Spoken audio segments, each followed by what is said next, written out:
Normally, reviving someone after so long leads to some quite horrifying results.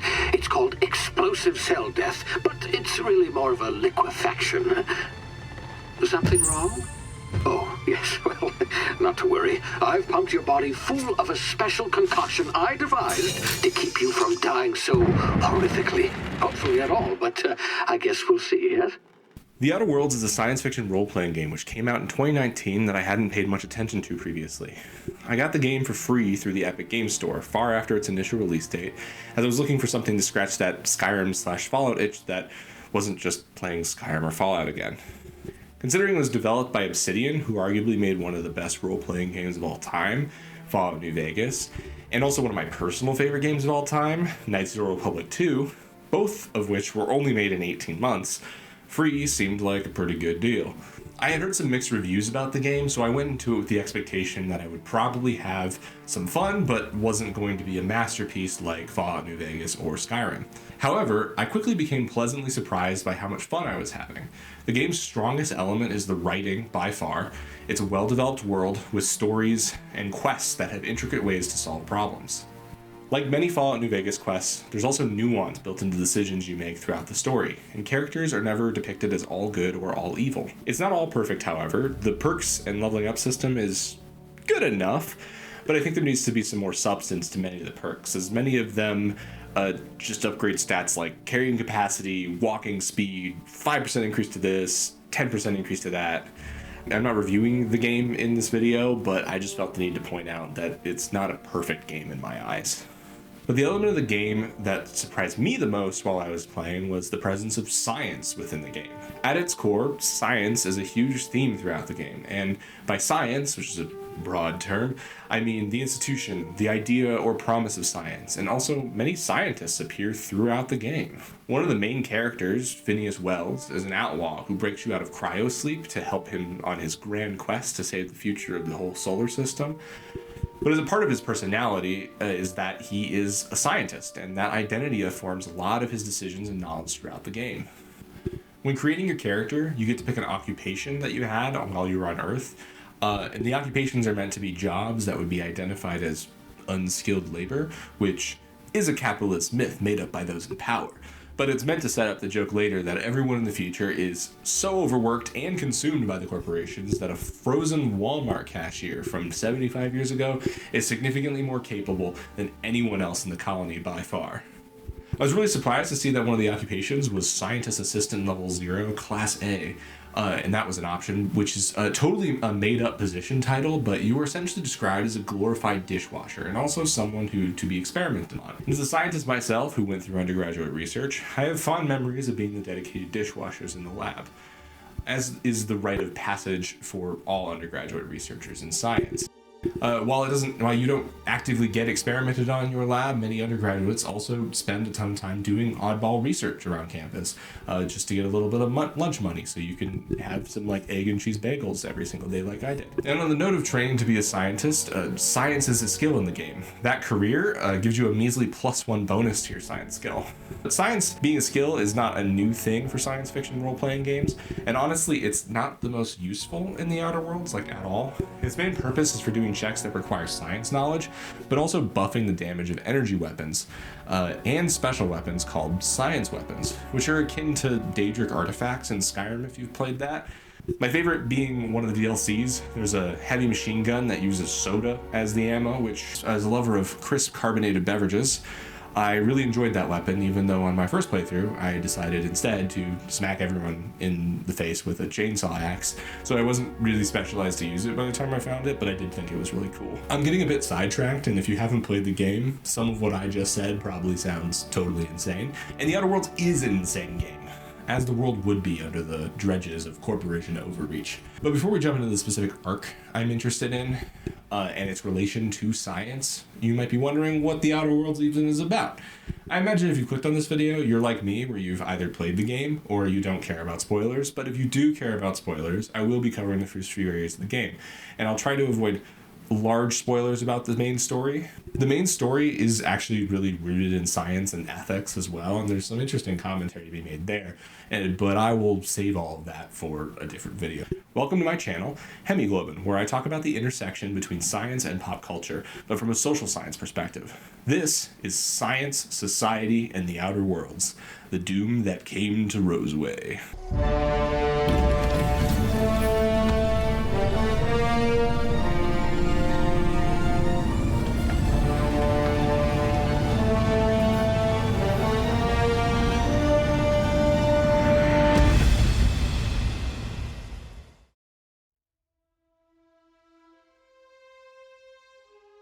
Your character is a colonist sent on a ship called the Hope, along with many other colonists from Earth. The Hope was lost in space before it reached the colony, and the colonists were thought to be lost forever. 75 years later, a scientist and now outlaw, Phineas, has enough time to break just one person out of cryogenic sleep before some people get him. The Hope has been hidden in space from the rest of Halcyon by the Board, a group of powerful corporations in charge of Halcyon. Phineas chooses you out of all the colonists for some reason, and after a chaotic intro where he describes some unsavory side effects from being asleep for so long, you are quickly ejected out of his lab and onto the planet below. Phineas explains that when you land, you are to meet an outlaw named Hawthorne, who's going to get you to where you need to go to finish his grand quest to save the solar system or whatever. Once you land, you get out of your pod and you meet the outlaw Hawthorne, who you've accidentally crushed with your escape pod. What in Law's name? Is that him? Oh, that idiot. I told him to plant the beacon and move away, not stand there holding it. Oh well, no sense in letting his ship go to waste. The game then launches you into the first area of the Outer Worlds, on a planet called Terra 2, a place called the Emerald Vale, where you can have a hand in determining the fate of a backwater town known as Edgewater, while you, in classic science fiction fashion, have to get your ship fixed. Or at least Hawthorne's old ship before you crashed him. The thesis of this game is a commentary on capitalism, which doesn't sound that unique because for the modern era, it seems like everyone is critiquing capitalism in some way. It's quite popular, and the point of this video too. But the Outer Worlds takes it to a new level, rivaling that of even cyberpunk at times. The Outer Worlds asks the question, what would happen if humanity were to colonize a new solar system where corporations were entirely in charge and capitalism was sent to the absolute extreme? This creates a world where you find out on arrival to Edgewater that the people essentially have to subscribe to their grave before death, and an undertaker you meet outside of town asks you to collect late payments from people in Edgewater, in the same manner that as your partner asking you to like pick up milk from the store on the way home, which is crazy. Edgewater is a company town, board owned and operated. That includes the cemetery. None of us own our grave sites, we rent them from the company. Renting means money. Money means paperwork. Paperwork means signatures. Some of our families become a mite delinquent in paying their dues, you see? Edgewater, the town, specializes in manufacturing saltuna, which is described as saltuna, a special blend of herbs and spices, packed in oil and loaded with sodium. It's space canned tuna, that's all it is, really. If you've ever heard of the concept of specialization in economics, Edgewater takes that literally, because absolutely everyone in Edgewater works to produce saltuna in some way. This work is all at the command of Spacer's Choice, one of the very few companies on the board. Everyone in Edgewater makes saltuna. Everyone eats saltuna. They love their saltuna at Edgewater. I mean, some of them, they get tired of it. They talk about it a lot. The theme throughout the game, throughout this town, is work, work, and more work. Capitalism is dominating everyone's existence, all in the service of, in this case, canned tuna. Everyone is tripping over themselves that every time you meet them to recite company slogans, even when their life is at stake in their most dire moments when they're about to die. Come here. You've tried the best now. Now try the rest. Spacer's Choice. Oh, Law, that stings. Oh, before I forget, Auntie Cleo's makes the best pharmaceuticals in Halcyon. Better than nature. Not like that crap Spacer's Choice peddles. There are outsiders who left Edgewater because of all of this and have been trying to start up a new colony, but the only way to get your ship fixed is by turning off the power for either their colony or Edgewater. There's 4 different ways to end this quest. In a classic Obsidian fashion, there's not really an answer that's immediately obvious. There is one ending that in the long run for the people of Edgewater and all throughout Emerald Vale, it's probably the better ending, but That's not the point. The point is that the pressures of the corporation have been put on this town, and they put it in a bad spot. And capitalism forces your hand to hurt at least one person. You cannot get out of this town and cannot take off for the rest of the game without disrupting someone's way of life. And that theme radiates throughout the game. This beginning part of the game doesn't have much to do with science, other than meeting a skilled local engineer, Parvati. Yes! I mean, thanks. You won't regret this, mister. Captain. I can call you Captain now. Ha! I got a captain. You also meet Vicar Max, a scrappy priest who follows the religion of scientism, which I could honestly do a whole separate video about as well. It's kind of an interesting religion/science religion. It's interesting. Wonderful. This is fantastic. Well worth all the sacrifices Wait. What the fuck is this? Is this French? I can't fucking read French. It's a law-forsaken joke is what it is. French. Ha! But the intrigue in relation to science, for me, comes later in the game. An area which explores the intersection between this extreme capitalist corporate oligarchy and science. A place somewhere on Terra 2, on the same planet you're on, called Roseway. But first, we have to get there. After leaving Edgewater, you have a contact from a ship called the Groundbreaker, a giant colony ship repurposed into a whole independent system in Halcyon. Your ship gets impounded immediately once you land because Hawthorne had scheduled a talk with the representative of the board, who is really, really sad about his death. Oh no, this is terrible. My dear friend, what devilry is this? In whose miserable fever dream am I trapped? After avoiding immediately giving Phineas to the board, we go to an information broker named Gladys. Gladys has the demeanor of a nice old lady, but is actually a black market dealer. She tells you that to get to the next place Phineas needs you to go, Stellar Bay, you need something called the navigation key to get there. The problem is, navigation to Stellar Bay is blocked by the board, so these keys are expensive. 10,000 bits to be exact. You're just gonna have to trust me on that. That's a good amount. It's kind of a lot of money in the beginning of the game. In true Obsidian fashion, you can just pay this if you have the money. However, most players won't. So Gladys offers us unsavory corporate espionage work that will pay us enough to get the key, if we can do that for her. She tells us of a place called Roseway on Terra 2, the planet you just came from. The company involved, Annie Cleo, known for their pharmaceuticals, has abandoned the town that used to do research there. Gladys has a signal from supposedly abandoned Roseway, a distress signal, and to her, this screams some useful information or science experiments that are useful for an information broker to utilize against the board. So, we leave on our way to Roseway to see what secrets lie with the scientists there.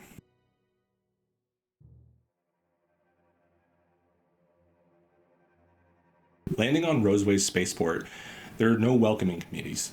It overlooks a derelict town with corpses of monsters and people alike. The only sounds are the jingles of corporate vending machines and a broken loading machine still demanding that the ghosts of this town get out of the road. It's got a job to do, just like everyone else in this world. Please, clear the roadway.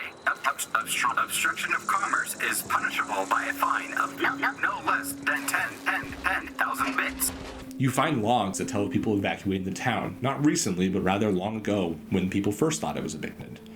Annie Cleo's logo is still on and shining bright, staring over the wrecked part of the town outside the walls of Roseway. Entering the town, you find various corporate guards hiding out, picking over the corpses of raptidons, lizard-like creatures that litter the streets now. A breakout of raptidons happened a little bit ago, which is what initialized the distress signal.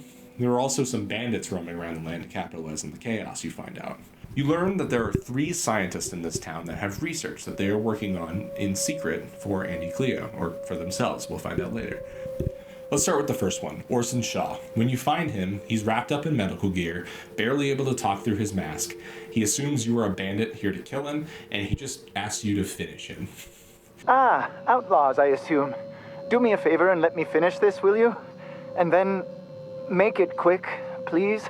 But when you tell him that you are in fact not a bandit here to kill him, he says, "Oh, okay," and then he immediately goes back to work, working on something. Oh, well, good luck. Now, if we got the carbon in here, it's just a matter of... Orson, you idiot. Just put it... Of course, because I didn't...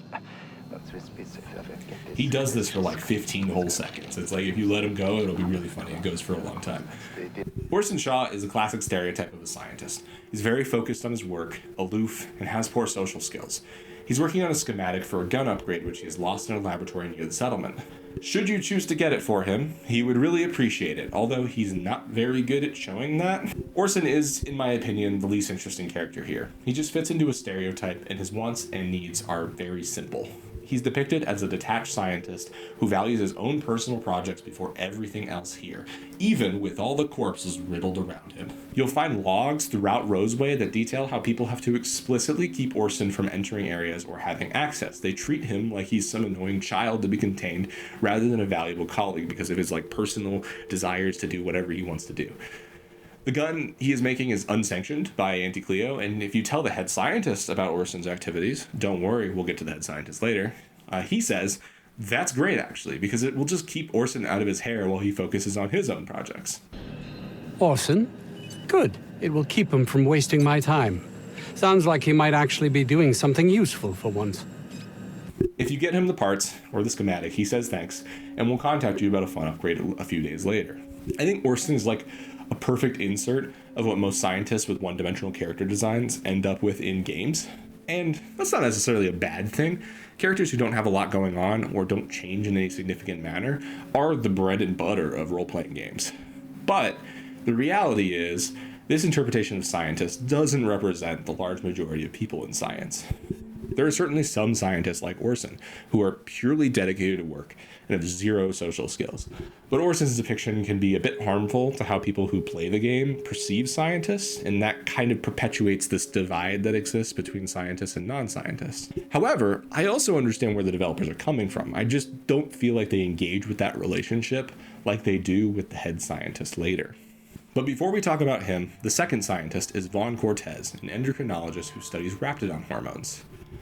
Going to him, you find out that he's siphoning something called raptidon musk as a side business on the side, just kind of like Orson as well, which is a key ingredient in an aphrodisiac used by the elite. He was developing this musk secretly, much like Orson with his gun schematic. However, his goals are not science-related, but rather monetary. He wants to sell the musk to an off-world buyer known only in the game as Gary, so he can make enough money to leave Roseway. I had to leave an experiment running at the lab. Something I've been working on a long while. Something that could really get me ahead. Know what I mean? Unlike Orson, who doesn't really engage with the outer world's message in any way, Vaughn does. He's a scientist with some skills, but in the world dominated by capital, he doesn't care about developing useful technologies for the people of Halcyon. He's driven purely by personal gain. You also find out that Vaughn is kind of sloppy. I mean, the quest is called The Amateur Alchemist. His lack of care for his work is evident in that when you go to retrieve this sample for him, you find out with a high enough skill that his experiment could be yielding significantly more musk, but he hasn't cared to develop the skills necessary to do so. He even comments on this a bit later. I'll remember that. I'm not the greatest technician. This is gonna make me so popular. I mean with the people who buy it, not by using it. Because I'm not. Vaughn is a selfish scientist, which isn't surprising that scientists like him exist in the colony. With the pressures to have means and money all around, people are going to do whatever it takes to get ahead. I think Vaughn lines up well with two aspects of science we see in the current day. Scientists at academic institutions often don't get paid as much as one would think. Although it is a great salary compared to a lot of other people, it tends not to pay off compared to the amount of work needed to get to that position. Oftentimes it's 4 years of an undergraduate degree, 4 to 6 years of a graduate degree in which you get paid very little, a few years of postdoctoral work, and then you are graced with the opportunity to catch students using ChatGPT for their essays. This leads to some professors seeking out ways to monetize their work, much like how pharmaceutical companies have a for-profit mindset around drugs, which super sucks. Very few professors will also turn to straight-up fraud, but it does happen occasionally. The exact mechanism of trying to earn money is unimportant, but the draw of moolah takes away the focus of what was originally meant to be science for the common good, understanding the world, the advancement of society, and turns it into purely capital gain. I think because of the good salaries and the dedication that it takes to reach a professor position, we don't have a ton of these issues popping up across all scientists, thankfully, and a lot of people don't get into it for that reason either. But in a setting like the Outer Worlds, this ideology can run entirely rampant. Knowledge also in a small colony like in the Outer Worlds is incredibly valuable, so the bar is going to be lower for who is going to be given those positions of power and those scientist positions. I also think Vaughn represents something else that we've been seeing lately in academic spaces.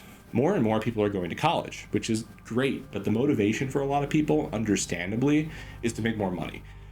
I can't fault people for that. I like money too. I like going to Chipotle. I like eating out. I like comforts. But it creates an environment where someone gets an education just to get ahead rather than doing something that they enjoy. I know a lot of people don't have the luxury to do something they enjoy, but on the flip side, the educational requirements for the average job have been skyrocketing due to the large number of people seeking education.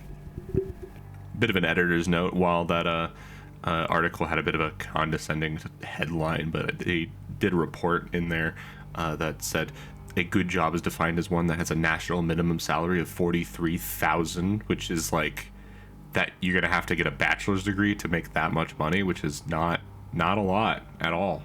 Jeez. This puts a lot of people who do not go to college at an even greater disadvantage than compared to before.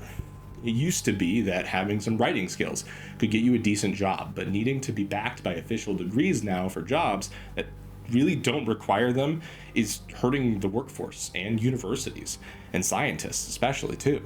Vaughn, to me, seems like one of these people. Someone who pushed through and worked just enough to be able to become a scientist for Auntie Cleo. But he's here because of the pressures of the ideology of Halcyon, rather than because he wants to be. He doesn't ever really express wanting to do science or that he enjoys his work. It's all about money for him. I think a world like the Outer Worlds creates people like Vaughn. The corporations create people like Vaughn because they are taught subconsciously that you don't want to be like that Undertaker in Edgewater. Better days are coming. I can smell the money. Jobs are technically assigned by the corporations, but if Vaughn didn't prove himself, he would have been forced into something that he would have deemed less fortunate. Orson and Vaughn are both interesting representations of the path scientists could go down in a setting like the Outer Worlds, but the meat of this questline is with the head scientist, Dr. Anton Crane. Anton sent the distress signal, originally calling for outside help. His lab and all of his colleagues were attacked by bandits, which then led to an outbreak of the raptidons they were studying. When you meet Anton, he is an emotionless robot. He's cold, calculated, and only concerned with the fact that his research may have been stolen. Hours ago, a group of vicious malcontents fell upon us, shot up our labs and loosed our research subjects, the raptidons. If those cretins get their hands on my research, well, they'll need not kill me. He orders you around with authority and laments at the idea of not being able to retire on the rich settlement of Byzantium if he doesn't get his research back. A ticket to the good life once my research plays out. Byzantium. Recognition, money, proper facilities. No more uninspired dolts like my associates here. I think Anton's representation, when you first meet him here, is entirely intentional.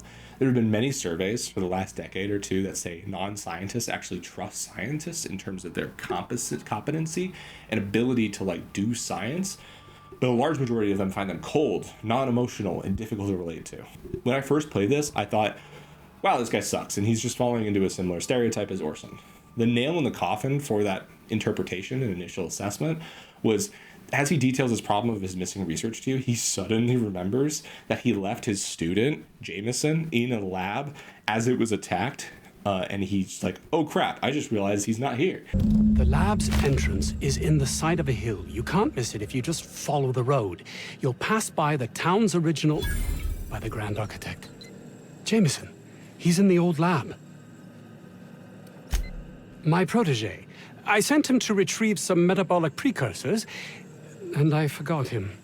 He seems only a little distraught by this, and he super hesitates to ask you to go save his student for him. So there, I thought, met this guy and went, wow, this guy's a huge dick. This will be a story about a crappy advisor and a mean scientist, or so I thought. Before heading out on my quest, I use Anton's key that he so graciously gave me to break into his office in Roseway, where I found a terminal. There it detailed some messages back and forth between Anton and various people at the facility. The messages overall reinforce this cold personality that he has, but one of them really sticks out. I feel quite alone. Jameson's the only one here worth anything at all, but even he bristles at my direction.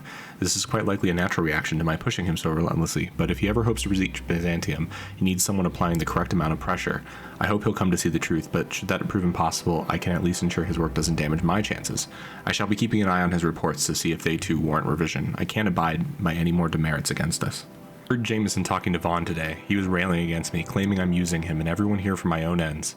I'd expect vitriol from that lazy, sod Vaughn, but Jameson, how can he not see that I've only his best interests at heart? I suppose I shouldn't be surprised. My unrelenting drive has always set others against me.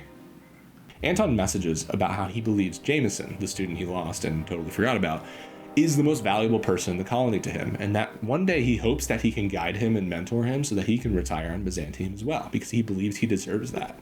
Anton mentions that he fears that he's pushed him too hard, and he doesn't want Jameson to give up on research. This puts Anton in a different light than before. He's still objectively a bad mentor.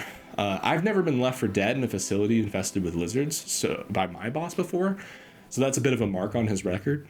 But it does show that Anton actually cares in his own little weird way, and that there's maybe something else going on in his brain than what he initially outputs. So let's go save Jameson. When you find him, he's trapped in a room, and the first thing he asks you about is how you got into the facility. No, I don't care about the beasts. I care about the front door. This is an egregious breach of protocol. How'd you get in? Wow, this guy's dedicated. You can have a conversation with him about Anton's intentions, and generally he will always be dismissive of whatever you tell him.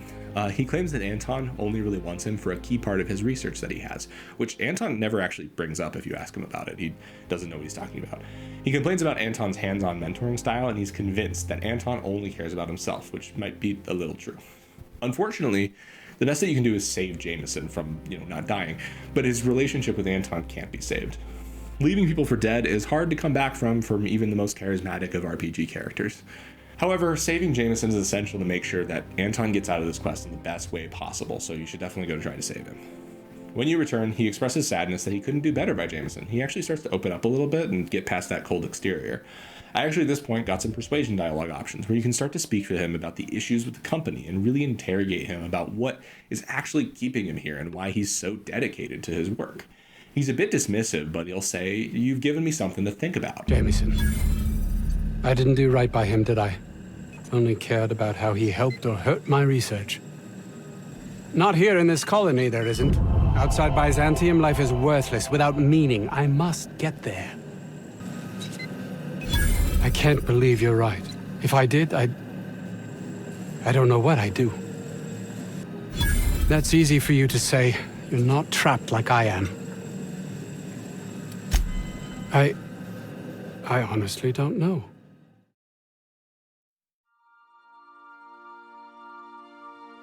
So you're probably wondering, what is he even researching that is so important? He talks about the fact that the board will maybe kill him if he does not deliver research and the latest results to them. The valuable research that Anti-Cleo seeks is diet toothpaste. One cannot exaggerate the benefits of good dental hygiene. May I continue? It's kind of a perfect encapsulation of consumerism for this game. It's something that I could equally envision existing in a Whole Foods, but also on the store page for InfoWars. Diet toothpaste goes across ideological divides, and truly, there is nothing wrong with a bit of dental hygiene. So, with the goal of saving the teeth of Halcyon, you head off to steal back the diet toothpaste from the bandits. Entering the facility, you have to deal with the Raptidons that are all on the loose, and also the bandits. Corporate security is caught up in the entranceway, so you're on your own unless you go talk to them first, which I just didn't. And they were kind of mad that I talked to everybody else first, but it is what it is. Trapped in a Raptidon cage, you find the bandit leader known as Cassandra. She tells you that she has Anton's research and is going to sell it, but is willing to give you some money if you untrap her from this Raptidon cage. You get a long time to talk with her about the whole situation, something you're not usually afforded with minor antagonists in role-playing games. I use antagonist lightly, as like I mentioned prior, no one is all good or evil, but 6 out of the 8 ways that this can end involves fighting Cassandra or killing her, so she's an antagonist technically, I think. Cassandra says that she attacked the facility essentially to make some money and to quote-unquote stick it to the man. She's one of the first real hardcore anti-corporation people that you meet in the game, and she spouts a lot of political ideology talking points. Diet toothpaste. Can you imagine a more pernicious example of corporate materialism?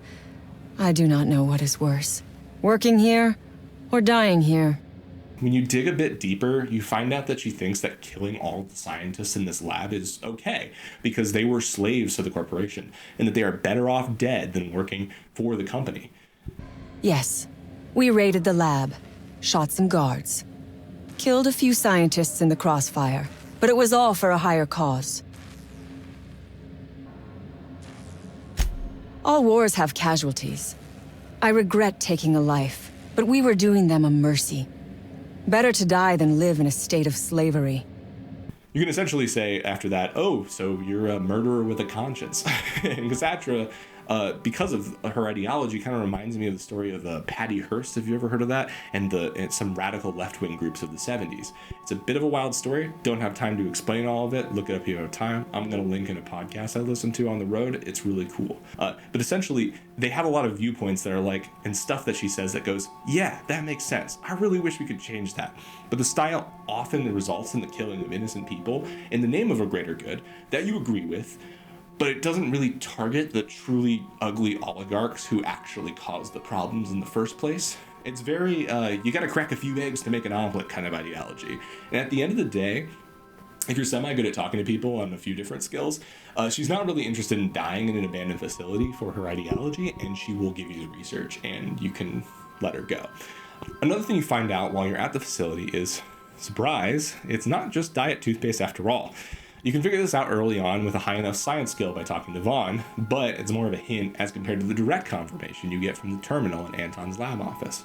You find some messages exchanged between Anton and a representative of the company. The company details that the reduction in cavities has been staggering, but there's a slight problem in that the diet toothpaste tends to make people go blind. It's implied that although you can't see Anton's responses, that he's incredibly frustrated with the blindness, and he's not willing to have his invention be used unless that is cured.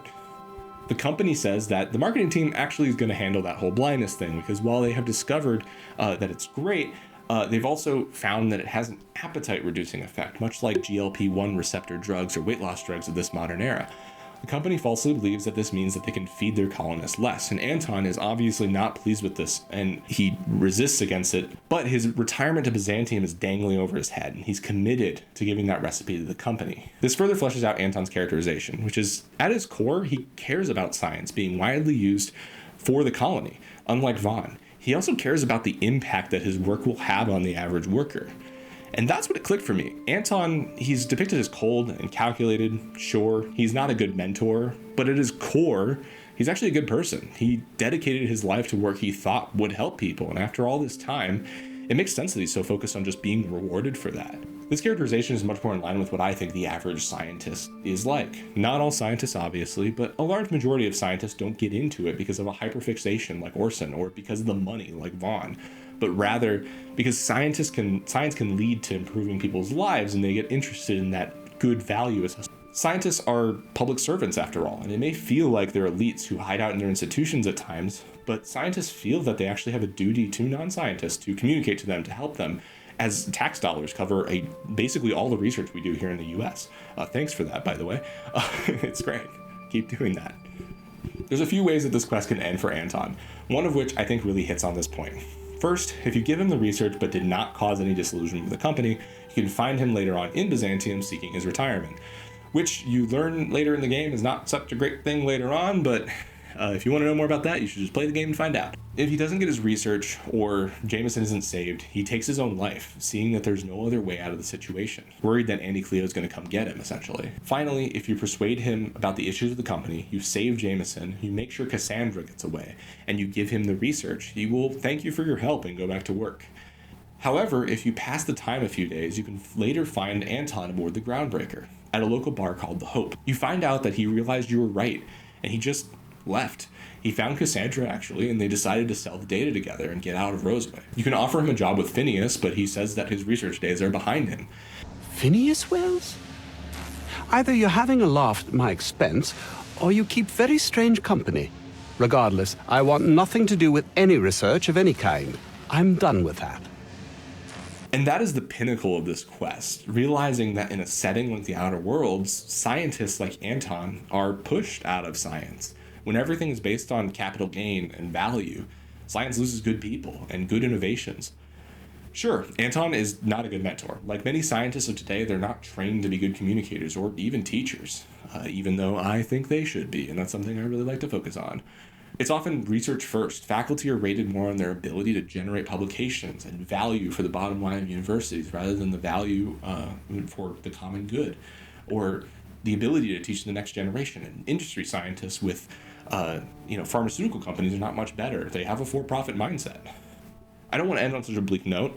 I don't think that The Other Worlds depicts a world that we currently live in, but it's a world that could be reality and has some strong similarities to the struggles we face here in the US with science. These problems with the system are fixable, but what I do know is that we have good scientists in the world now, so the main thing is going to be working to keep those good scientists in science, even if that means we have to train them in a little bit of manners here and there.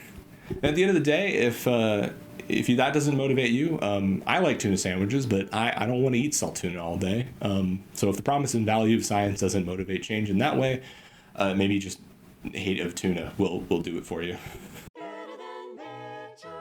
Hopefully this video has given you a more nuanced view on how the developers of Outer Worlds depict scientists in video games. And I hope to do more videos similar to this. They don't have to be video games even. There's tons of media that relates to science, and I feel that doesn't get talked about in a societal context. And while I've got a list of ideas, I would love if anyone watching this video would comment on your ideas down below. Also, if you like this video, give it a like. I'm excited about this endeavor and this set of ideas I've started on, and if you like it, that will motivate my ADHD brain to do more and not just make it a one-off thing. I hope this video helped give you a new perspective on science in a more social context, and I will see you in the next video, where I hope to do the same. Bye.